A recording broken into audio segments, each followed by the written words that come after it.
So 3, 2, 1, and we're going. So Joyce, we're very glad to have you. It's a pleasure. So how are things going with you?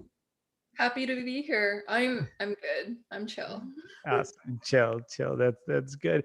So interesting thing is, my wife called me over. I feel like I actually know you pretty well because you're constantly in my house. You don't know it, but through screens, through some kind of screen, whether it's in like a iPad or a TV or something like that, you're always there. I feel like I know you already. Oh, that's heartwarming to know. Thank you. So she told me that one of her questions. Well, you want to go ahead and Oh, mention it? well, I wanted to just, of course, say hello. Nice to meet Oh, yeah, nice to meet you as well. I was actually very quiet, so I actually couldn't hear what you said. Like the mic was like you. Is it still it's very quiet right now? Try now. Is this better? it's like it's like 1/15 the volume of Armin's. Huh. That's weird. Okay.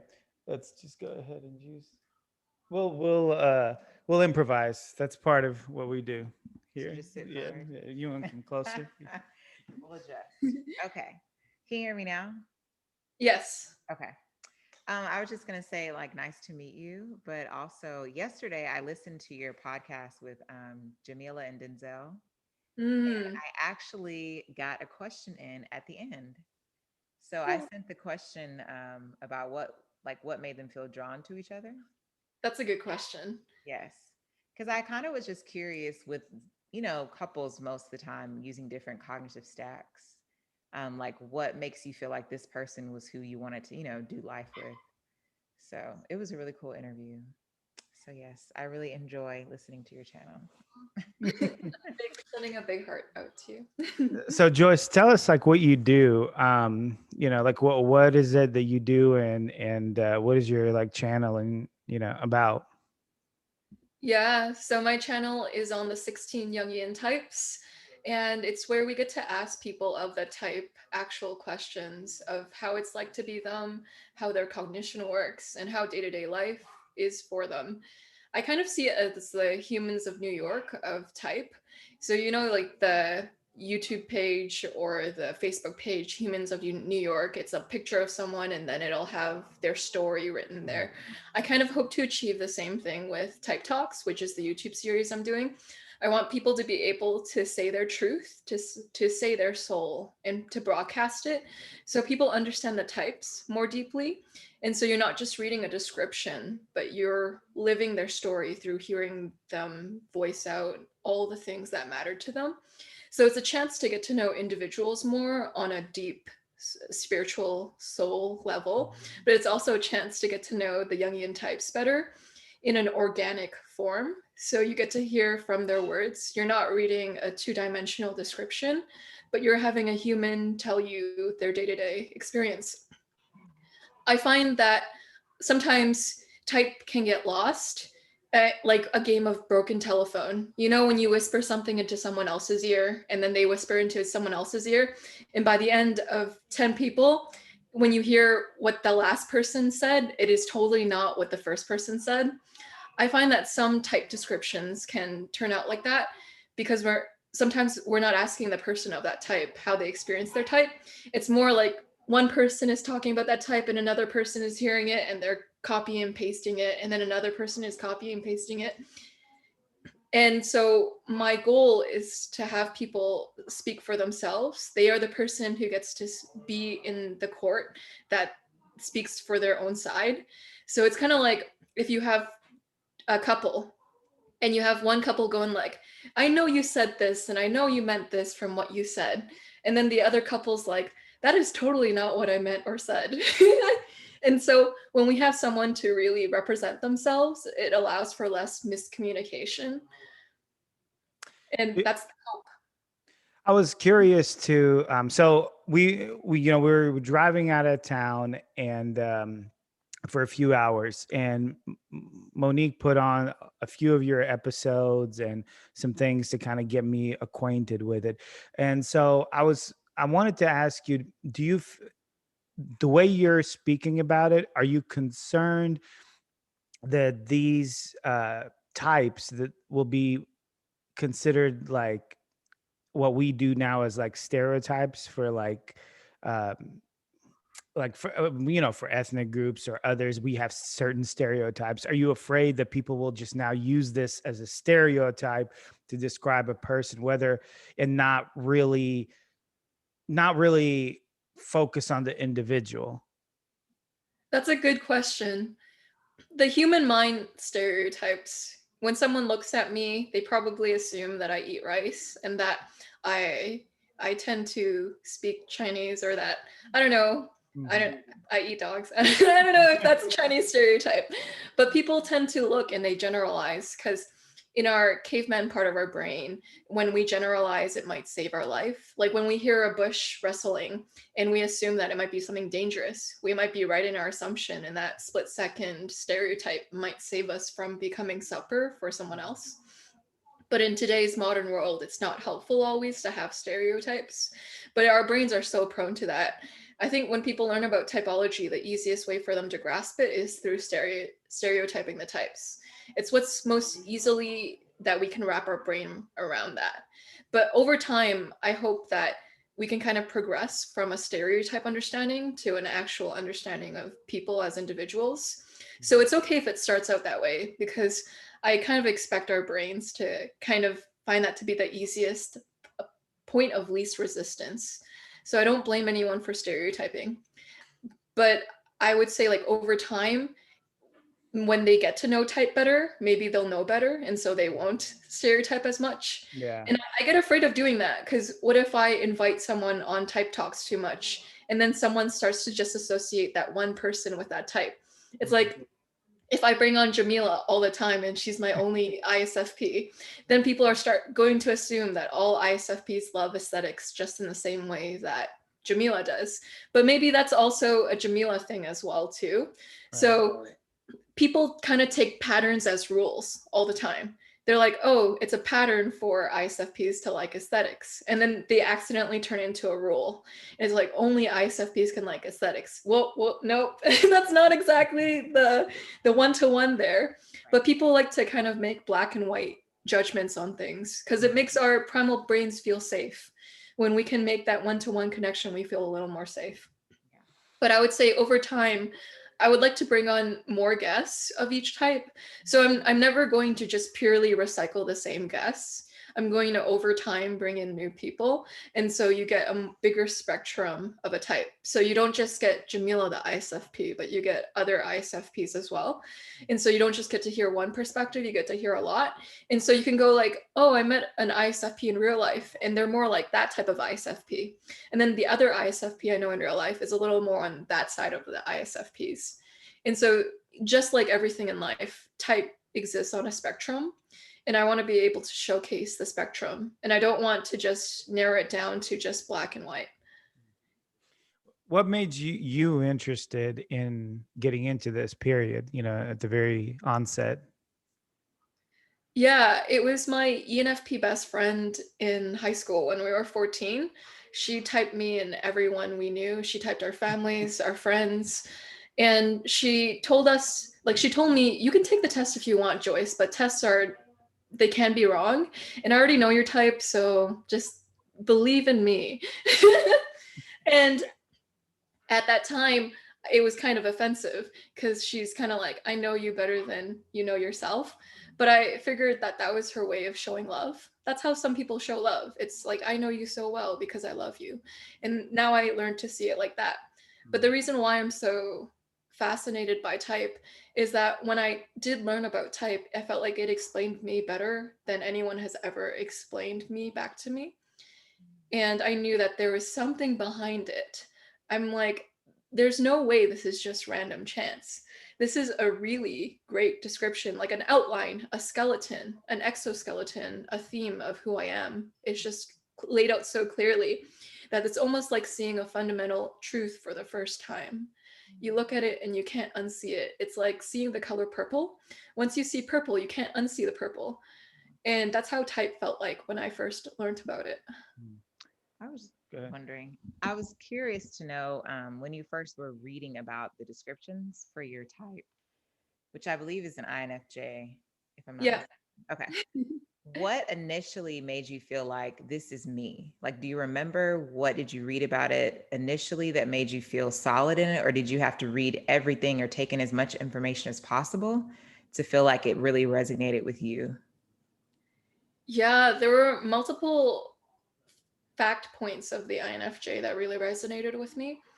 It was one, the foresight, so the ability to future pace and to really kind of see how things will unfold, the organic unfolding of things, the most likely idea, the main idea, the essence of something, and trying to, like, my brain is like a heat-seeking missile. It tries to figure out the core of something, and I never really knew how to put it apart from learning about, you know, the INFJ and their NITI is looking for the truth of what they see in reality. And there's also that point about insight about INFJs and how they tend to come up with these really wise type of sayings. They'll have a takeaway or a lesson or something, a pearl to take out of a situation, and they'll distill it for you. And that's something that I really love to do. Like, I'll take something and then I'll drill it down to the property of it that I think has the most juiciness. I think when you like something, you just kind of relate it back to food. So I think, like, when an idea is really good, it's very juicy. Got it. And so I've always had a fascination with ideas, and the mind has always been more fascinating to me than my body. And so having that description of focuses on abstract things rather than the real life things, it proved really true to me, because I feel like ideas are more real to me than reality sometimes, because they're more fascinating. And that was a point. Another thing that really bought me on INFJ was the neutrality of the INFJ's point of view. So something Personality Hacker calls NI as is perspectives. And this makes the INFJ able to see the different perspectives in a situation. And it can say, you know, it's really valid that you look at it this way. And Susan is really valid for looking at it that way. And Bob makes sense while he's seeing it that way. So it's seeing no true stance. Everything has some form of gray within it. And if you just look at everyone's side, you'll see just how complex the truth really is. And that's something I related to, because, you know, I'll have a friend who's angry at one friend, another friend who's also angry at them. I'll hear both their sides. And most of the time, both sides have something to take away from it. I might agree with one side a little more, but ultimately I can see where they're coming from. I can see where a lot of people are coming from and why they get to the place that they got to. So that being a perceiving Dom and operating from a point of understanding, and just NI is known for its gray type of view on reality. I related to that because I tend to really take time to just see things as they are. I don't know how to explain that, but INFJ really stuck out to me. Even the element of absorbing emotions, you know, INFJs are known for absorbing emotions. While that can apply for feelers in general, maybe any feeler can relate to that, but maybe FE a little more. I related to that because I do absorb people's emotions and I do take on their emotions. And I feel a compulsive need to sometimes reach a hand out and try to help them. Yeah, so it's just hit home in so many ways. Those are just a few of them. And when you kind of see something that sees you better than your parents see you, I don't know, your parents can be with you 30 years of your life and they don't even understand 0.01% of you. And when you have a description that has summed you up better than any person has really summed you up, you start to wonder, how did it get there? When someone kind of reads into your future and they get it right, like they tell you, hey, you're going to win the lottery on this day, and you actually go and you buy a scratch ticket and you actually win the lottery, your next step is like, how did that person know? And then you kind of want to chase them down and ask them, what brought you to that realization? And that's what brought me to type. That's awesome. You said that you kind of take on other people's emotions. Do you find that to be ever, I don't know what other word to use other than problematic? Have you ever felt that that's something that you wish you like didn't have? Yeah, it can be problematic sometimes because you will try to meet people 99% of the way, and sometimes they don't even won't even go 1% for you. So because when you can feel for someone, it instantly compels you to have this sort of naivete and want to go and try to go like, hey, I'll be here for you. And it's not until you realize, hey, they totally aren't there for you. And a lot of your relationships are one-sided that you tend to go like, I should be more cautious with who I put my heart into. Because, as a feeler, I feel like I have a lot of heart to give to people. But sometimes you realize that maybe some people aren't worth giving your heart to. Yeah, no, very true. I was actually, while you're talking, I was thinking like my wife is more of giving people like second chances, and she's much more. What type are you? I don't want to say. You know, so what type am I? I can tell you what he is. Okay, what am I?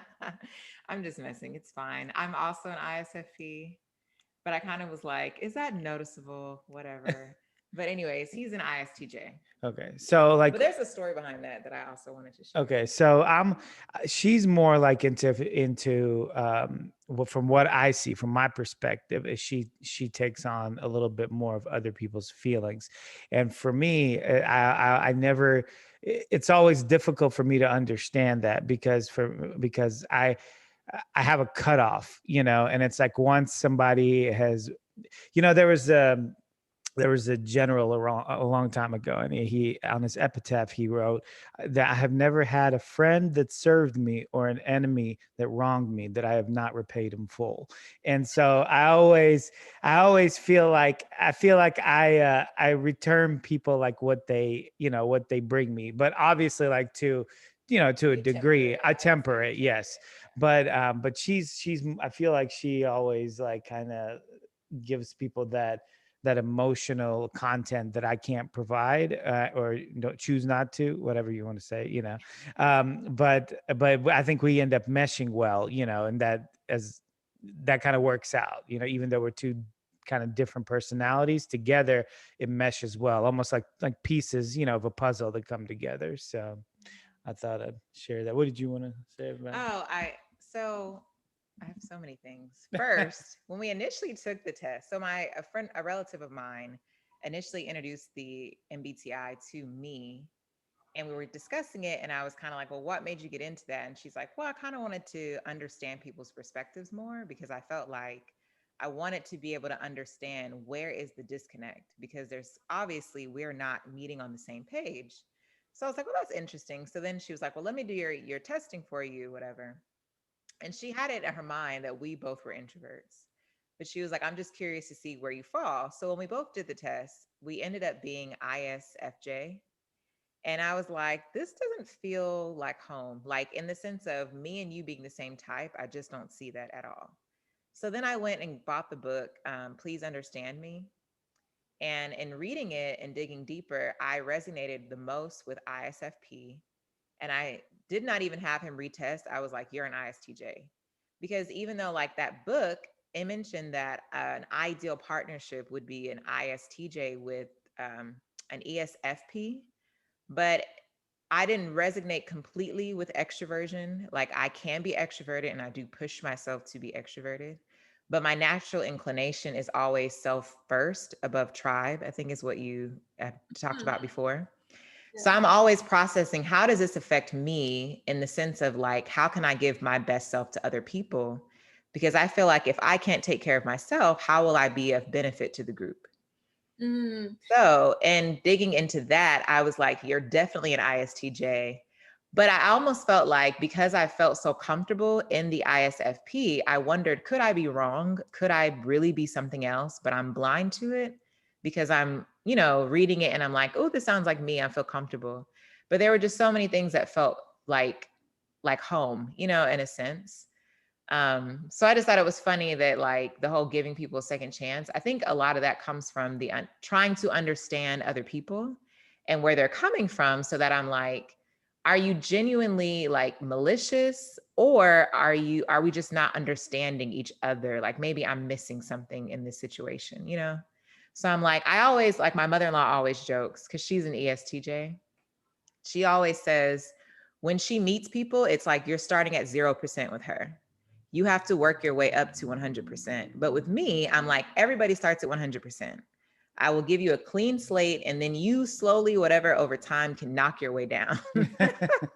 Now you can also gain points, you know, if I see, you know, patterns and changes, then I'll give you some points.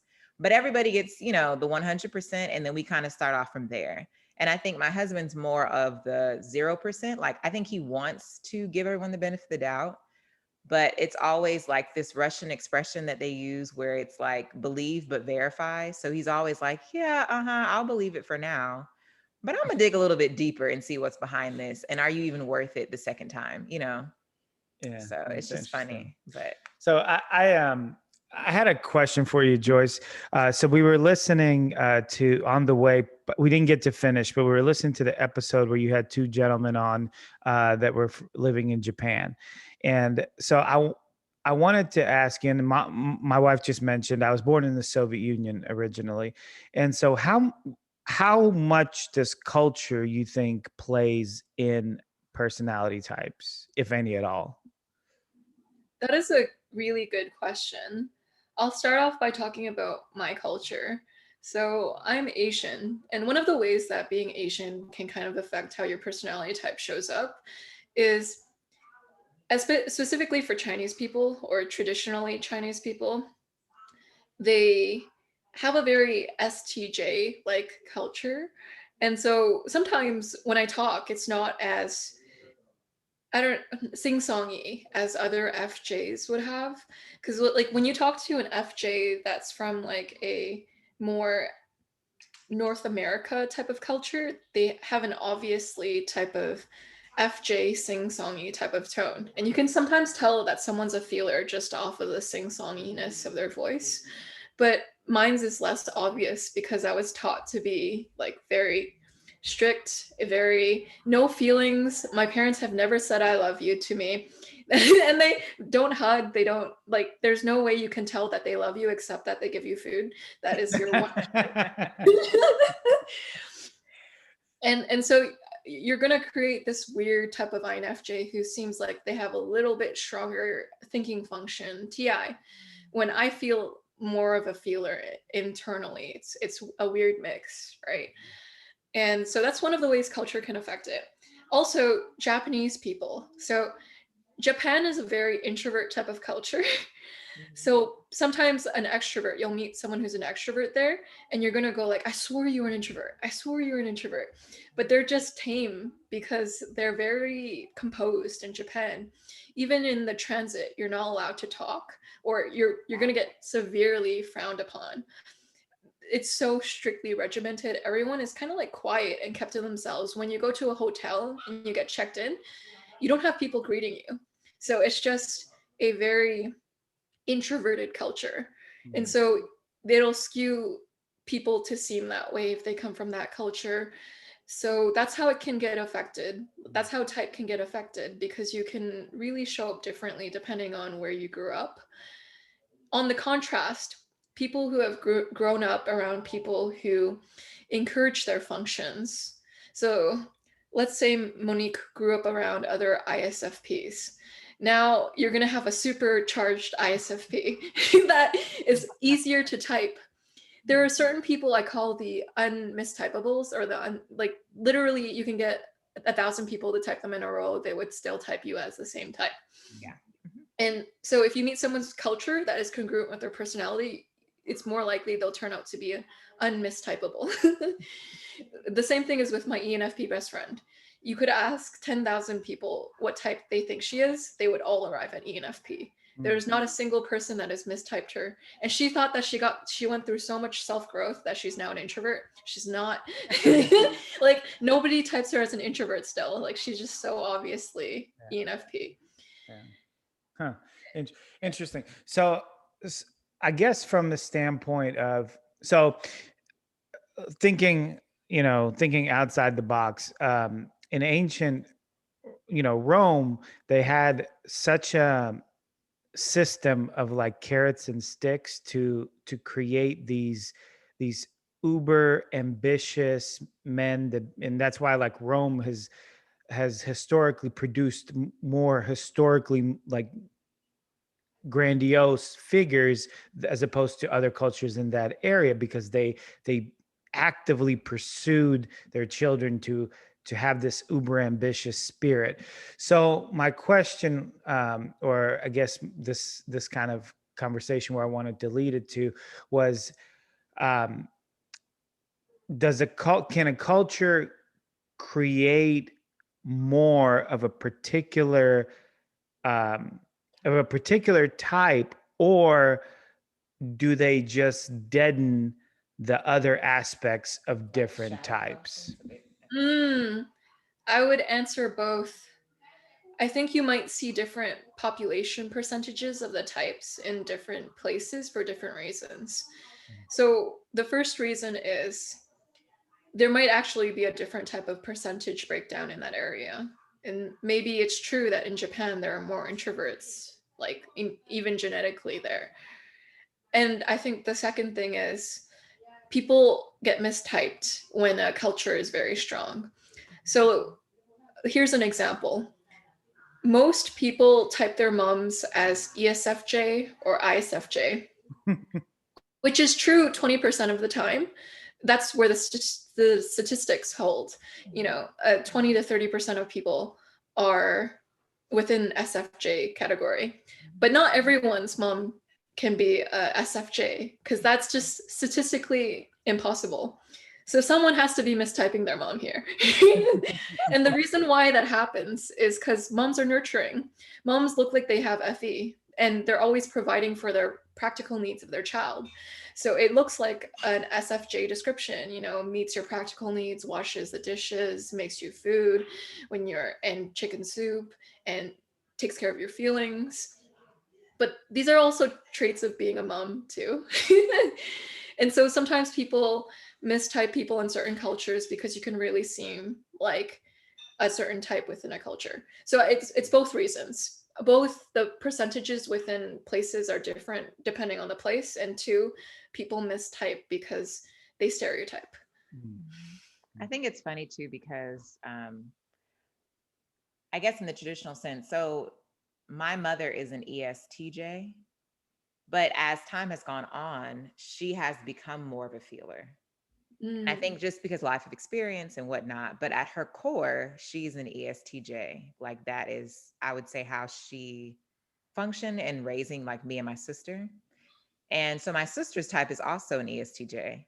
And so when I look at the types, I'm like, that is so funny. I feel like I'm surrounded by ESTJs because his mom is also an ESTJ. But I can distinctively see that. And I'm like, my mom is nurturing, yes, but she is not like other moms, you know what I mean? In that sense. But what's also interesting to me about my own mother is she's also creative. Like she used to draw and paint and like very artistic, which I don't think is traditionally associated with ESTJ types. So I think it's interesting that you say that because I'm like, I don't think people factor in that there can be variations even among certain types. Like just because you may be this particular type doesn't negate that you can be nurturing or caring or empathetic, or even being a feeler, you may turn that off. Like there may be times where you're like, you know what, I'm not, like for me, my sister always jokes and she's like, I can see the T and F are having a struggle because sometimes I want to jump on the roller coaster with you, so to speak. But I'm like, I know if I do this, where I'm going to end up. And I'll be like, no, I'm not doing that. So I'll support you if I can, but I don't feel obligated at all times to always ride the wave, so to speak. Like I've literally used the analogy sometimes I'm getting off of the roller coaster and I'm just going to let you figure it out. But if you need my help, I'll be here. But I can't do the like emotional waves at all times because I feel like I'm already like on my own roller coaster. So I have to like be selective with who I pick and choose, as far as who I'm going to jump on with. So yeah. I had an FI friend once put it as, let's say you have a glass full of beer. Now, if you try to add water to that beer, if it's already full, it's just the water's just going to like fly off now. It's not even going to get mixed with the beer. It's just going to go like whoosh. That's why when an FI dom, like an ISFP, has had it with people, or they're at their emotional top, like they can't go anymore. They're like, all right, they get overwhelmed and they go into TE mode. They just switch to TE. And that's how you know when an ISFP is being uncharacteristically thinkery, they actually have so much of a roller coaster themselves that they can't take on another person's roller coaster. Mm-hmm. Yeah. Yeah, that's, I mean, that's kind of like something that I didn't understand at first, because so she retested me on the way, like on our trip, and I did end up being, ISTJ, right? Correct. That's right. So yeah, she gets kudos for that. But I guess I didn't understand that, like, that all of these personality types can do other things. And I think that goes to the point of what we were talking about before about stereotyping. It's like you kind of lock people into this box of 4 letters when there's more to a human being than that. But I guess this allows you to kind of give you a diagram or some kind of baseline of of an individual. Like, would that be an accurate statement, or would you disagree with that? The stereotyping? Well, yeah, that all of these types can do other things besides, like, all of them can pull from other things, even though they might not be dominant in those Like certain areas, right? Like everybody has access to different cognitive functions, but you lead mainly with your top 4. And I think Yeah. that's what he was wondering. Like, if I'm an ISTJ, are you saying that I can't FE or I can't any? And it's like, not necessarily. I mean, I'll ask you because this is what you do, but Yeah, I 100% agree with you. Yeah. And so we can use anything, we can do anything. A certain phrase that maybe can illustrate this is, type is not what you can or can't do. It's what you will or won't do in an ideal world. And so it's your preferences. It's kind of like, let's say you can use both hands, right? Your left hand and your right hand. You're going to have a preference, like most people have a preference for one hand or the other. It doesn't mean that you can't use the other hand. It just means that when you try to write a signature with your non-preferred hand, it's a little less automatic. It takes a little more effort, and it's a little more draining over the long haul. Let's say that you're predominantly right-handed, but okay, wait, no, actually it makes more sense to do the other way around for this metaphor. Let's say you're predominantly left-handed and you're in a world where they only allow you to write with your right hand. You're like, you're not allowed to be left-handed. This was an actual case before. And so you have people who have learned to write with their right hand their whole life, but they're actually left-handed. But it actually kind of psychologically can mess with you. I've asked people who were trained to be right-handed when they're actually left-handed, and they said that it actually traumatized a part of their brain, because now they're mediocre at writing with their right hand, but also when they try writing with their left hand now, it's also mediocre.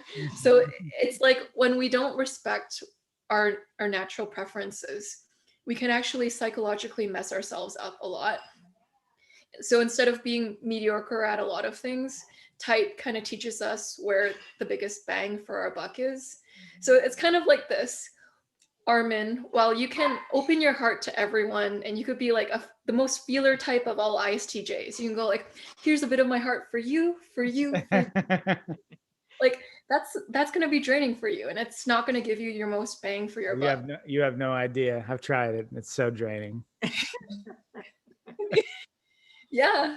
So it's almost like telling you it's okay that there are certain things that you like and there are certain things you don't like. You don't have to feel shame for not having the other side as much. You can do it if you're in a situation that requires it.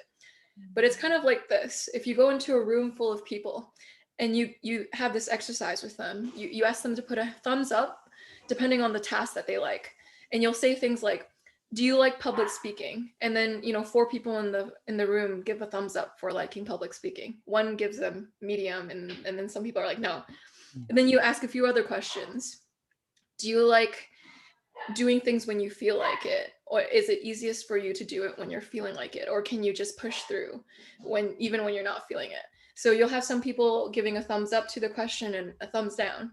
And what this shows is that we're so cognitively diverse. One person might answer the complete opposite than the other person. It's kind of like, do you have an inner monologue or do you not have an inner monologue? And it's weird when you're a person who doesn't have an inner monologue and someone says, every second of every day, I just have this voice in my head narrating everything I do. You're like, wow, someone else experiences the world in a completely different way than I do. That is rad. And so in a time in our lives, in a century where we really appreciate diversity, I think cognitive diversity is something that we can also bring to light with personality models, because it's like, wow, there's someone who likes to start at 0 trust with people. And then there's people who like to start with 100% trust with people.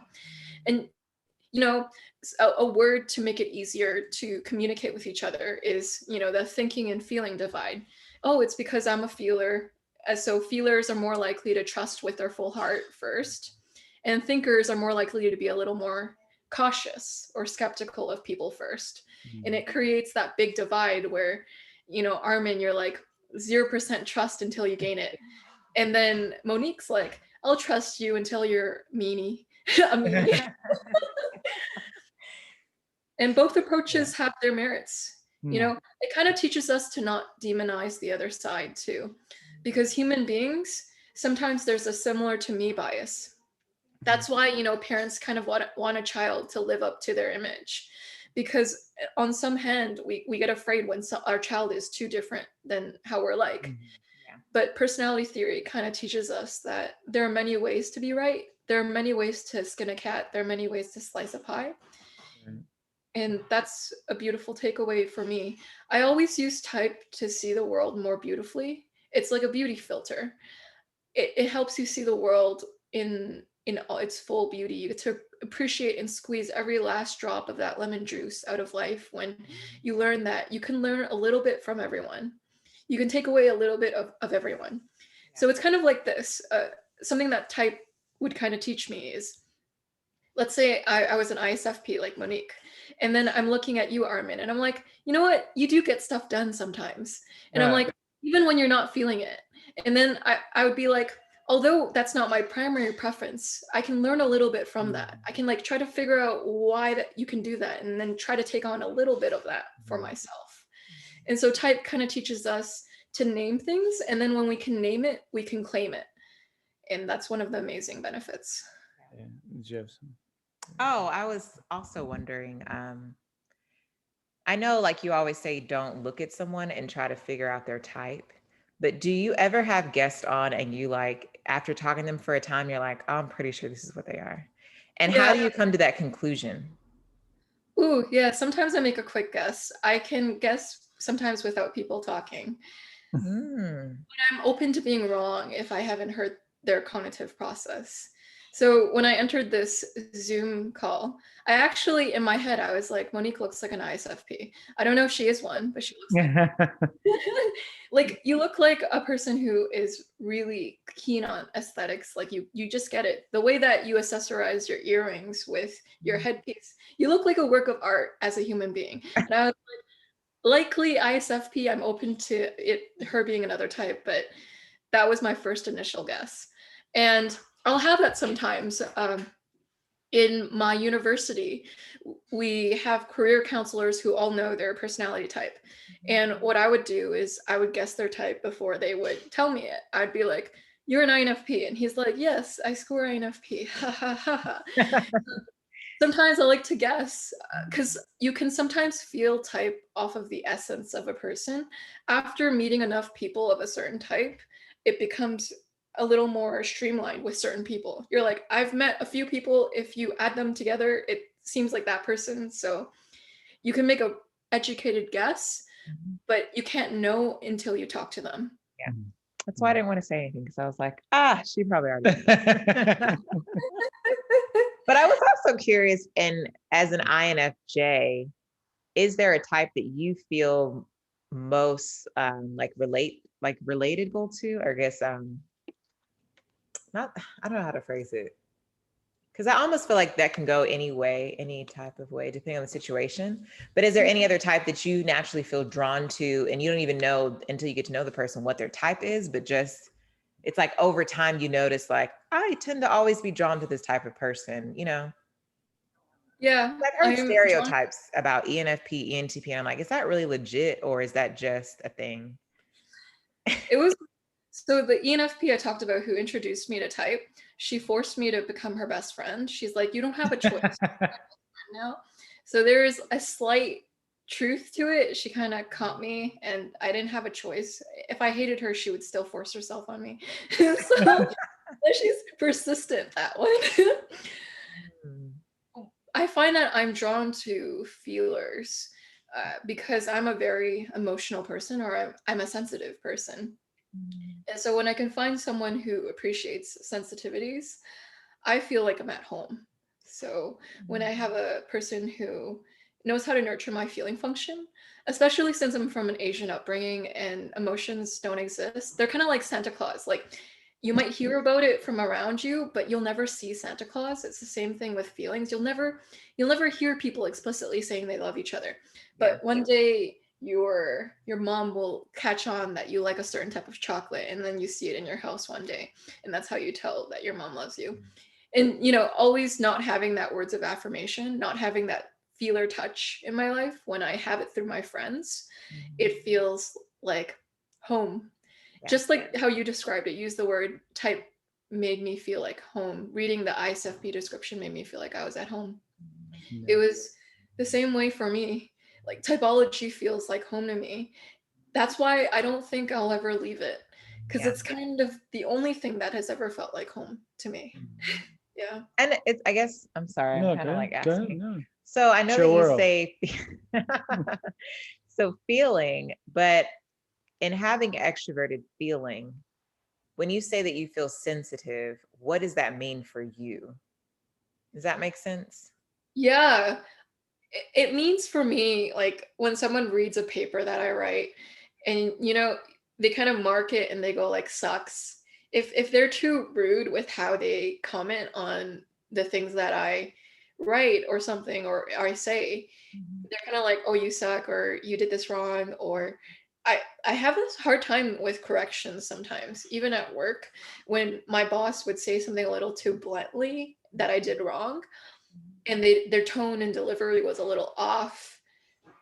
It actually stings a bit, and I'm like, ugh, it's like being in an Asian household all over again.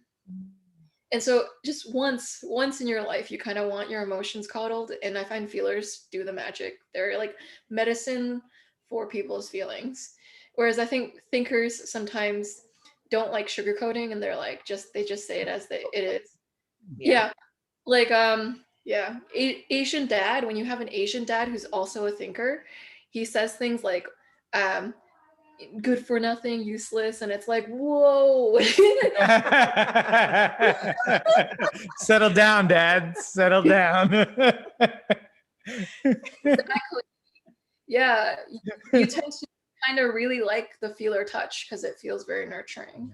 I find it interesting that you mentioned that about like your parents, because my family is the same way, but I feel like everyone from Russia or former Soviet Union is the same way. So it was like we never said I love you or this or that, but I remember my mom always said that I show like my love through my actions, and I also find that there's the opposite side of that too, that she's experienced, and I have to a degree as well. I just don't give it much thought, after it happens. But there's a lot of times where, like in the States, and I'm sure it happens other places too, where people say that they love you, that they care about you, but they really don't, so there's that or the actions don't prove that. So there's that difference between like not saying it and doing it, things that show it, and then like saying it but not doing things that show it. So it's always that like strange, like dichotomy. I prefer a balance, but everybody can't, do that. So I guess anyway. Absolutely. It's strange. I actually like words to be said to me that are sweet, even if they're untrue. This is a problem I've had with my ENFP best friend. She gets so turned off every time I would say this.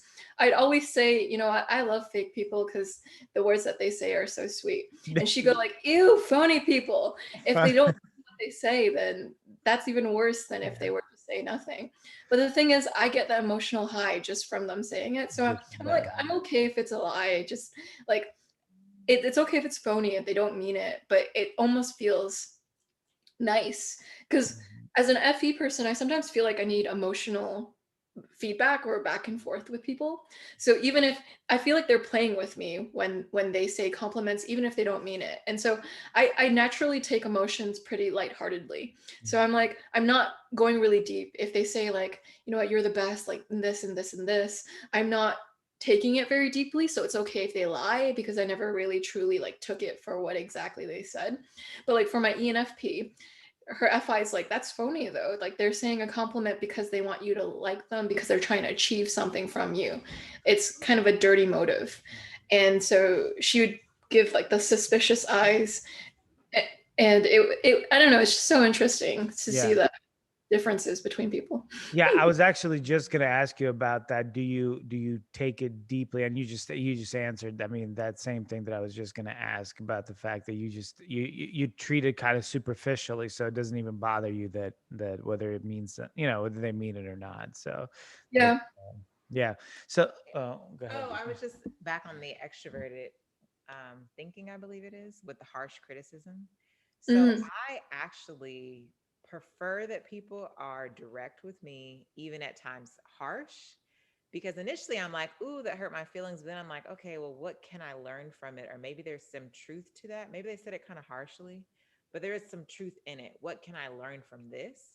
So I, like, even at work, will be like, I do not enjoy when people give like, great job, good for you, like stuff like that. And I'm like, I'd rather you tell me the truth so that I can improve and grow than to kind of like coddle my emotions. And I'm curious to know if that's because I'm already kind of coddling my own emotions. Like, I don't know how to explain it, but yeah, I like when people are direct with me. I'm like, be direct, be straight up. Even if it hurts my feelings, at least I know where we stand. But I think sometimes when people give me that, like, what is the word? So not socially acceptable, but like Politically correct. politically correct, like accommodation, good job. And I even asked, like, is there anything I can improve on? No, I think you did great. And I'm like, I'm already like, I know I didn't do that great on this. Like, you can just tell me, but okay, it's fine. So I'm curious where that comes from, since you have the opposite feeling with it. Like, I'm not taking it that deep, but I like to hear that. Like, it makes my ears tickle. So,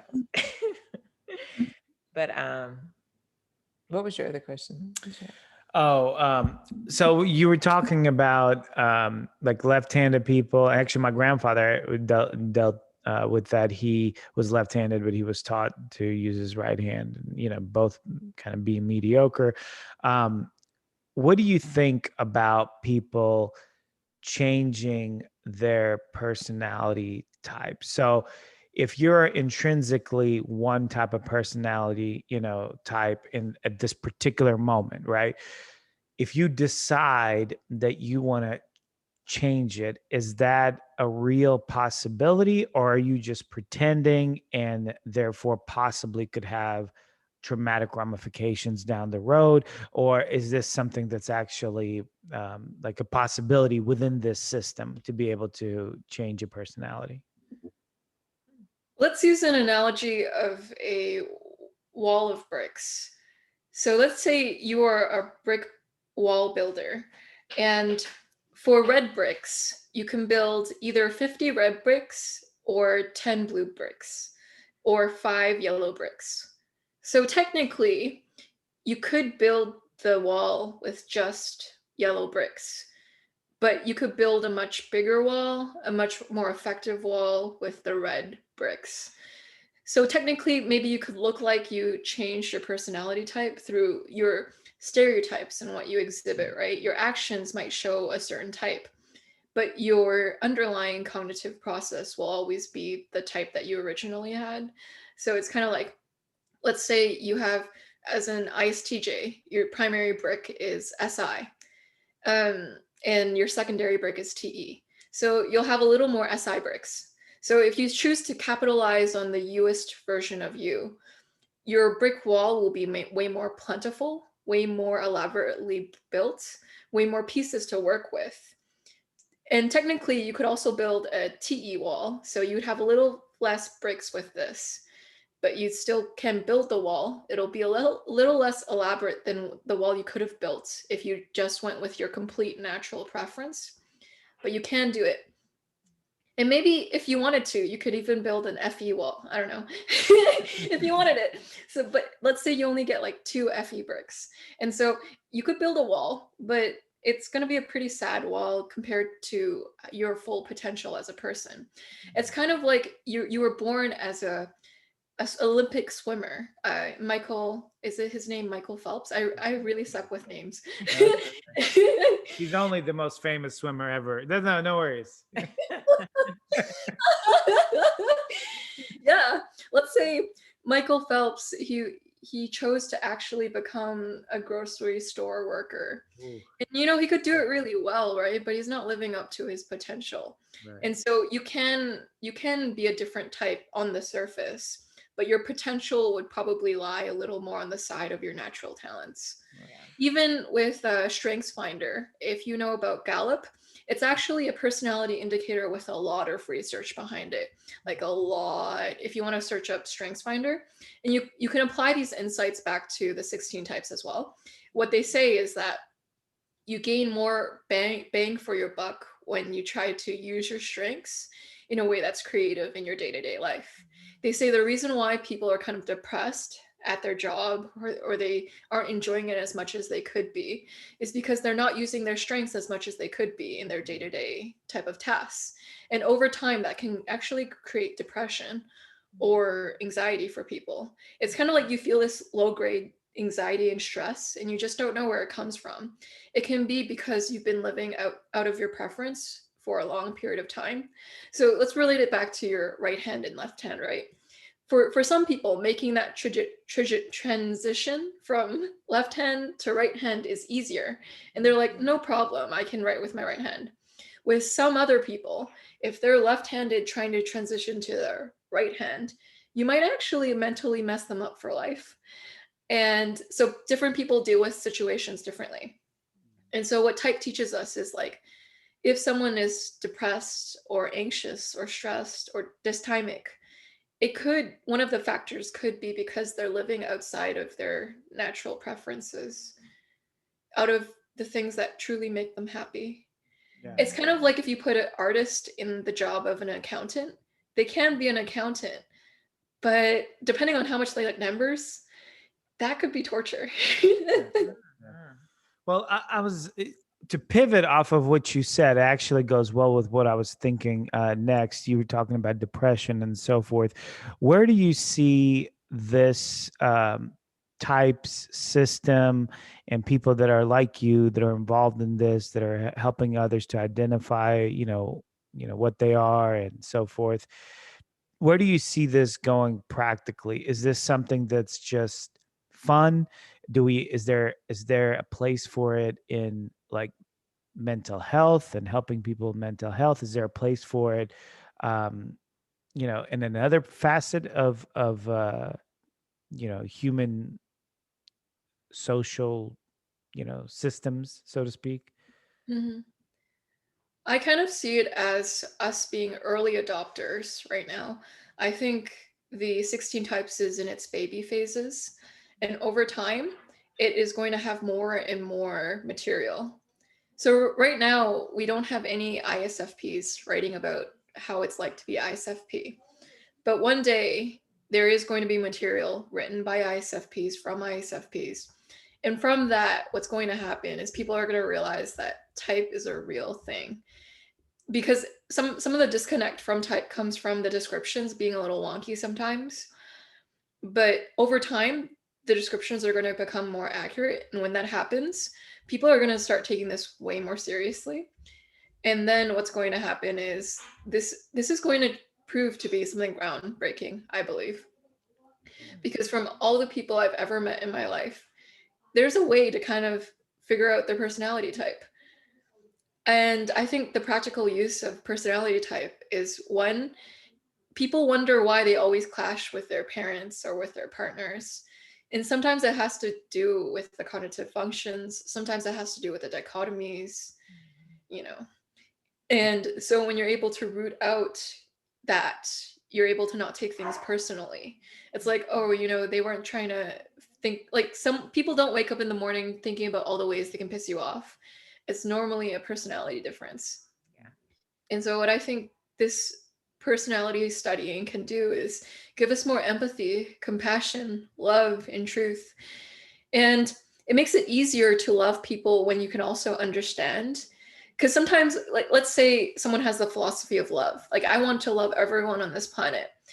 But if I just try to love them without understanding them, it might be a little harder for me to do that. It just kind of feels like I'm brainwashing myself with trying to impose love onto everyone. But if I understand everyone and why I should love them, I then am not forcing myself to believe in something. I actually believe in it from my core that, this person's different from me. I know why. And now I can love them for who they are. I don't have to like try to force things. I can just make it natural. And so a lot of miscommunication can be solved through personality systems, I believe. And I think the testing or the way that people figure out their types will get more elaborate over time. They'll get better and better. Right now, they're in their baby stages. And I think even the science behind it over time will get better as well. I'm planning to get my PhD, and perhaps when I get it, I'm also going to add some sort of scientific backing to type if I can. Oh, and at one point in my life or another, and show how it's real. And that will be the foundation of some of the earlier studies on type, because it hasn't been studied enough. No, go ahead. Yeah, that's it. I just think everything is a conduit to love and care about people more. That was actually after I had started reading the book more and more. I was also typing people in my own life. And it helped me to better understand why there was a disconnect between me and other types and personalities. And of course, they didn't take the test with me and whatnot. But I think it just kind of gave me peace inwardly to know that like maybe I shouldn't take things personally. Maybe we're just not seeing the world the same way. And so I trying to understand where they're coming from and how their process is helps me to better be at peace with other people. Because I was like, I'm at peace with myself and it makes sense for me. Now I'm able to be at peace with you because we just don't see things the same way. And I don't feel like anything's right or wrong. It's just we have different perspectives on this situation. And so it made it a lot easier, like going forward. And not being so like, oh, why can't you just get it? It's like, you're never going to get it. You're not in my shoes. We don't see things the same way. So it made it a lot easier in that regard. But I was also curious when you were talking about like intuition and sensing, like when you said ISFPs haven't written much literature, is that in actuality or were you just using it as an example? It's true. Yeah, there's not enough ISFP literature out there. If you wrote a book on ISFPs, it would be the first one, I think. I think Really? Like, what do you mean in terms of what it's like to be an ISFP? Like, Yeah. Like there are 16 type books like Kiersey. They have a chapter on ISFPs, but no one has ever like written a full in-depth how it's like to be an ISFP from their perspective, which is what we're missing. Yeah. because it made me seem like the way that the community works, that there is a lot more fascination with intuitives than there are sensors. Yeah. And I kind of wondered if maybe some of that is like, I don't know, the best way to explain it is like almost like sensors are hokey, like people don't take them as seriously. Maybe because there's more of a mystery around intuitives or intuition, and people are kind of like, ooh, I don't really understand what that means. Like, it's so interesting and fascinating. And so they kind of cling to that because it doesn't feel as relatable. So they want to understand more. Yeah, it's because of the mistyping situation in MBTI as well. A lot of sensors actually score intuitive. And so what will happen is they'll masquerade around as intuitives, and then they'll be writing materials about sensors. So it's like a sensor who thinks they're intuitive who is writing about sensors. And Right. then you'll have this very exaggerated portrait of sensing types when it's not true. And so a way to kind of solve that is to have more people like you, Monique, who are able to type yourself and the people around you accurately. Because, whenever someone around me kind of goes like, I'm an intuitive and every single person around me is an intuitive as well. Like they've typed everyone and I'm like, that's just statistically impossible. Like, that's actually statistically impossible. Right. And so over time, when people kind of understand how it's like to correctly type people, they'll have a better portrait of sensors. And the reason why I guess people over focus on intuitives is I think it's because one, the 16 personalities test, the most common result is the IN types. Yeah. Not for everyone, but for some people. And then when they get that result, they then tell their friends to take it. I once went to an arcade and I gave 7 people, and I didn't give them it, but they were going through 16 personalities. And I think 5 of them got INFJ. And I died a little inside that day. So how does that happen? Because I've taken the test multiple times just because I'm like, oh, I wonder what I am today. And I have gotten INFJ before, but I was like, I'm not INFJ. That doesn't resonate with me.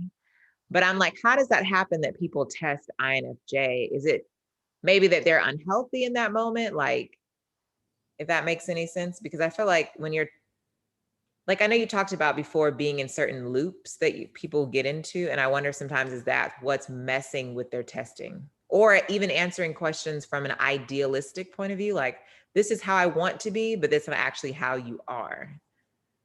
Yes, I would say all of the above and more. I also think dichotomy wise, the questions are phrased poorly. So for the introvert versus extrovert dichotomy, it's like, are you snorting up cocaine on a park bench with 10 other friends at all times? Then you're an extrovert. Are you at home like a normal person who likes to read books? You're an introvert. Out of those two options, the option sounds a little more appealing because the extroverts kind of sound like bimbos from the descriptions. Yeah. It's not true, but the questions make it sound that way. And then you have the intuition versus sensing dichotomy. And then people go like, are you a person with fascinating thoughts and ideas? No, not me. I don't ever get fascinating thoughts and ideas. Or do you just look at a tree and you go like, tree? Like, I am Groot. Yeah, that's it. Yeah. Which is false, but people just create these horrible questions that don't even represent the dichotomies properly. Yeah. They miss the point. And with like feeling and thinking, people are like, do you consider people's feelings or are you an a-hole? Like, which one are you gonna pick? You're gonna pick the considers feelings. Right. Well, that was kind of like the issue that I was having with some of the questions because, well, one was that it's hard to whenever you're asked a question that's kind of like that, you open-ended, like, and like, are you this or are you that? In the moment, you make that decision, based upon like how you feel and who you are. But when you have to think about it, now you're bringing in all kinds of other mental faculties into play, and then yes, the other aspect of it is sometimes the questions are so like, I don't want to be associated with this type, like, so I'm gonna choose the other one even though that skews the test, so yeah, I completely understand. I wholeheartedly agree with that for Yeah. sure. Yeah. with the questions, a more unbiased way, I guess, to take tests, if people like taking tests, is to also get a loved one to kind of take it as you. This is a fun experiment, but you kind of give it to someone who knows you well, and you get them to answer for you and see if they score any of the questions differently than you do. And then you can ask them why. Why do you see me differently than I see me? And so that's a potential way to take out self-reporting bias. Then you just have human bias there. Yeah. There's always something. Right? It was funny as I was asking him the questions, I could sense in myself how my tone changed, because I'm like, I know how you're going to answer this question. I've already answered it for you, but you can go ahead and tell me. But yes. Yeah. I was also curious with you. So you talked about your ENFP friend kind of forced you to be her best friend. Is it more likely that you would be pursued than you pursuing someone? Yes. As an INFJ? Yeah, I need to be adopted. Someone needs to adopt me. Is there any circumstance where you would feel, I guess I'm just curious, do you ever feel drawn to someone and that you'll go outside of yourself to get to know this person? And like, what would it be that would be like, bring you Joyce, like as the pursuer? Yeah, I really like nurturing personalities.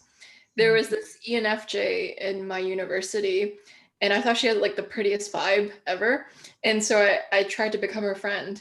And she broke her laptop one time, and I offered my laptop. And I'm like, you know what? You can keep my laptop. It's yours. Well, that's me trying to, I guess, show friendship.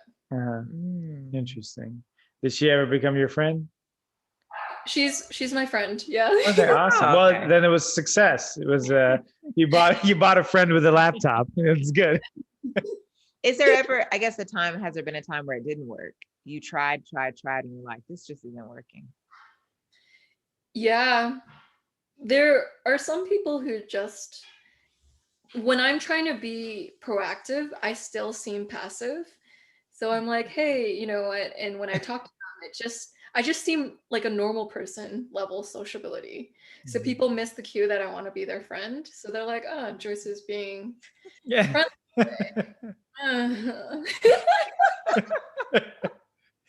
So your step up is to just be like everybody else. That's essentially, and they're like, oh, she's just like everybody else. No worries. It's funny too, because one of the types, like in my personal life, who I've typed was an INFJ.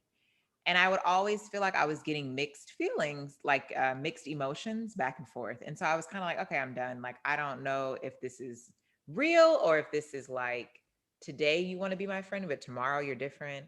And then I was kind of reading about FE and I was like, oh, maybe that's what it is. You're just kind of meeting me in the moment, but there's nothing deep about this. So I kind of just left it there. And so I was kind of curious if that was like an INFJ experience, or is that just depend on the person? It could depend on the person. Yeah. It's also related to possibly the invulnerability fixation in the firm model. So Personality Hacker has a fixation model. For IJs, it's invulnerability. So it's like how Armin will say 0% trust until you prove otherwise. INFJs might send mixed signals because they have a wall up. Interesting. So do you think, so let me ask you this just briefly before I ask like a deeper question. Do you think there's a genetic component to personalities types? Or nurture versus nature? Yeah. Okay. That's a good question. Go ahead. That's a good question. My stance on this has changed over time. I used to believe that it was purely nature. So I was like, you're born with your type. But over time, my views have changed. I actually think early on nurture might affect your type. So let's say maybe you were an introvert baby. There's a slight chance that maybe if you were exposed to too much sun, that it could slightly change your I preference to an E preference. And then as you grow older, your preferences might stabilize. There is research done by GALLUP, and they talk about how personalities remain stable by the age of 25. And so that's the for certain age that your type will most likely not change. But when you're a kid and you're still developing, I have no clue what goes on in that time period. I used to be a complete adamant, you are born with your type. And now I just don't know. I really don't know. Whatever it is, it's real. Like typology is real. But when it forms, I have no clue.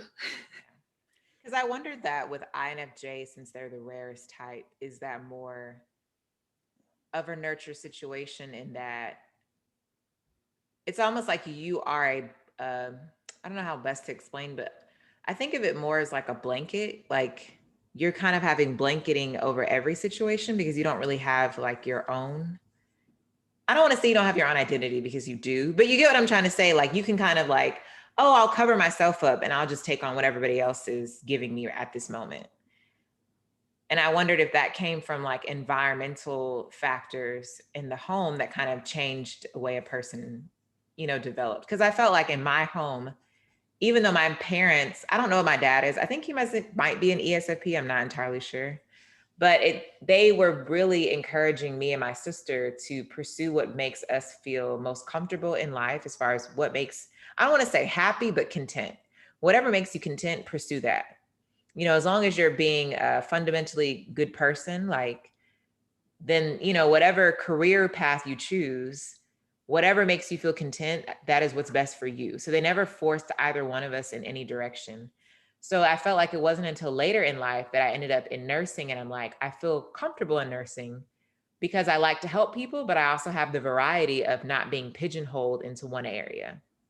But I wondered if that, for my parents being okay with me being open to our possibilities and like variation, if that helped formulate my personality, and like I've kept that going, as the years go by. Yeah, that is really good food for thought. It's very good for your extroverted sensing to have all that variety around you and to be able to switch things up. Yeah. That is good food for thought. I'll think about it. I kind of need to simmer on this for a while. These are great questions. You both are stellar at interviewing, by the way.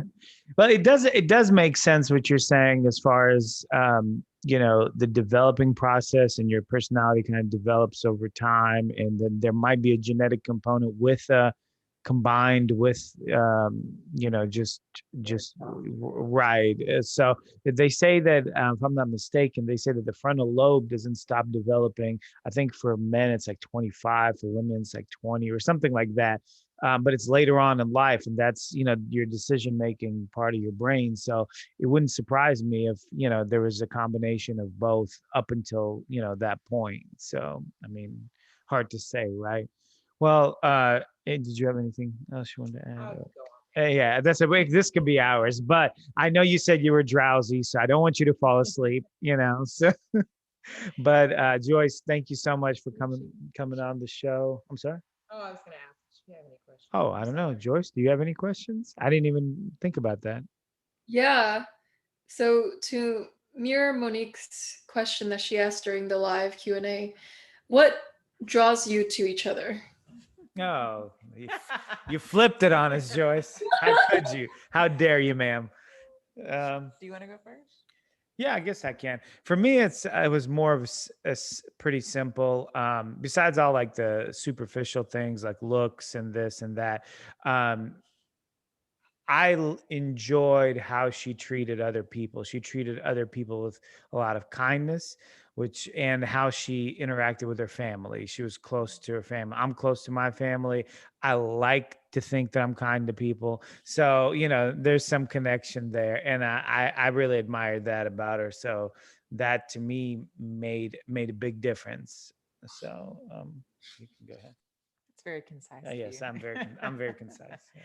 I think it was funny because I think Jamila said that she felt like her husband was a favorite person to talk to.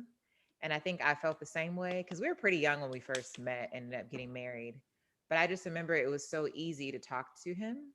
And for me, even in being open with people and everyone starts at 100%, I may appear to be trusting you, but I'm not really trusting you. I'm just giving you a chance. And so over time, getting to know him, I felt like the trust grew quickly because he was reliable and stable. And I think also having certain qualities like I guess it would be TE that I was like, ooh, I don't have that. You're really good at that. I like that about you. So I feel like Armin, I was telling him today, I'm like, you are really good at adulting. Like, I don't think if you weren't my husband, I would be adulting very well. I'd probably be still, you know, living somewhere in somebody's like basement or something. Just because I feel like he does really good at that. So I really admired him as a person. And then also his interaction with his family, especially the relationship that he had with his mom and grandparents. I really admired that. Um, and just being loving. And then also, like, I think when we first met, my mom always said that it was really easy to talk to him. And I felt like, okay, if my mom is giving you the check, then I'm like, okay, you know, maybe there's something to this. So I'll just kind of close it with that. Yeah. So here we are, almost 12 years later. Yeah. Next May will be 12. So, yeah. So yes, and it's still fun. Yeah. There you go. That's amazing. Yeah. I feel all the warm fuzzies now. Yeah. I just want, well, I think you did really good, on this podcast, Joyce. I really enjoyed you. Let me see. What other compliments can I say to make you feel better? Like, You're such a kind right. person. Very You're so nice. Very loving, sweet. But everything. yeah. But all that's true though. So you can really take that to heart. Yeah. You can You can sink take it to the that in. bank. Yeah, that's right. Yeah, those compliments are delicious. Thank you. It was a pleasure to talk to you both. This was an extremely good interview. You asked really amazing questions. I'm trying to give a TE compliment. I'm like, yeah, you did this well. That's proper form. Well, what's funny is this, we were driving, and she's like trying to, flood me with a lot of information. I'm trying to pick it up. And she's like, how are you going to interview her? You don't even know anything about this. And I'm like, my question, I said, I'm a facilitator. Joyce is the subject matter expert. Like, I will never know as much as she knows. There's just no way. So, but anyways, it worked out really well. So that's good. That's good. This is really fun. Thank Yeah. you for sending me the email. I'm glad that Yeah, I absolutely. Well, Joyce, again, I'm grateful for you coming on. I'll let you get back to what you were doing, and thank you again. You take care. And I'll be in the comments supporting.